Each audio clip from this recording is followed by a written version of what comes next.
was peaceful, pleasing to the eye. Seagulls floated over the harbor on a light breeze. Creed heaved a sigh and let his head droop for a second before he turned to scan the port city. Within the hour, the ship was scheduled to set out for New Orleans, and he was wondering if he was doing the right thing in leaving Texas at this time. 3 days earlier, Creed had been in Victoria, saying farewell to his friends Jake Fluellen, Bill Simons, and Kent and Clark Reeves. "I'll ride down to Indianola," said Creed, "and take a passage on a steamer for New Orleans. Then I'll take a riverboat up to Memphis. Blackburn said he wanted to make one more raid into Tennessee before coming home. He and the others sparked some girls up around Nashville when we were posted in that area during the war, and he said he wanted to visit them once more before settling down." "I recollect some of them girls," said Fluellen. "Real friendly types they were." He squinted at Creed, smiled, and said, "Seems to me you was shining up some poor gal up near Bowling Green when we was posted there in '61.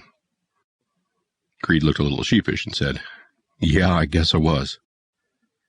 A vision of the girl came to mind, and he felt warm inside. "Mattie Whitaker," he said. "She had the greenest eyes. You know, if it hadn't been for a streak of luck at a roulette table in New Orleans, I think I might have gone back up to Tennessee with Blackburn and the others." "But you didn't," said Simons. "You came home like the rest of us." "No, I didn't go north with Blackburn and the others," said Creed with a shrug. "Not then. But I'm going north now." "You shouldn't be going alone, Creed," said Fluellen. "You boys shouldn't be riding with me," said Creed. "As long as I'm wanted by the Army, I'm just trouble for you boys." "No, you ain't," said Clark Reeves. "Ain't that right, Kent?" "Yeah, that's right," said Kent Reeves. "We should ride with you to keep you out of trouble." Creed laughed and said, "But I'm not riding all that far. I'm going to catch a ship out of Indianola for New Orleans and then take a boat up to Memphis." "Well, we can ride with you as far as Indianola," said Clark. "Can't we, Kent?" "That's right," said Kent. "We can ride as far as Indianola with you." "All right," said Creed. "You two can ride that far with me, but not Jake and Bill. You two go straight back to the ranch and take that letter to Texada for me." "You can count on it," said Fluellen. "I told her where I was going and where she could write me if she had a mind to write. I'll be writing to her through you, Jake. I'll send the mail to the Oakland post office. You be sure to check up there for a letter every week or so, you hear?" "Sure, Creed," said Fluellen. He looked around for a second, then back at Creed. "You'd best be going now. Markham and that column of Yankees ought to be coming down the road any time now."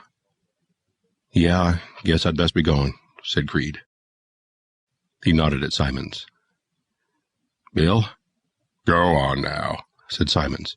"Find Blackburn and them others, and make them tell the truth, and get your tail back here where it belongs." "I'll do her," said Creed in his best down-home voice. He looked at Fluellen. "Jake?" "Just get, boy," said Fluellen.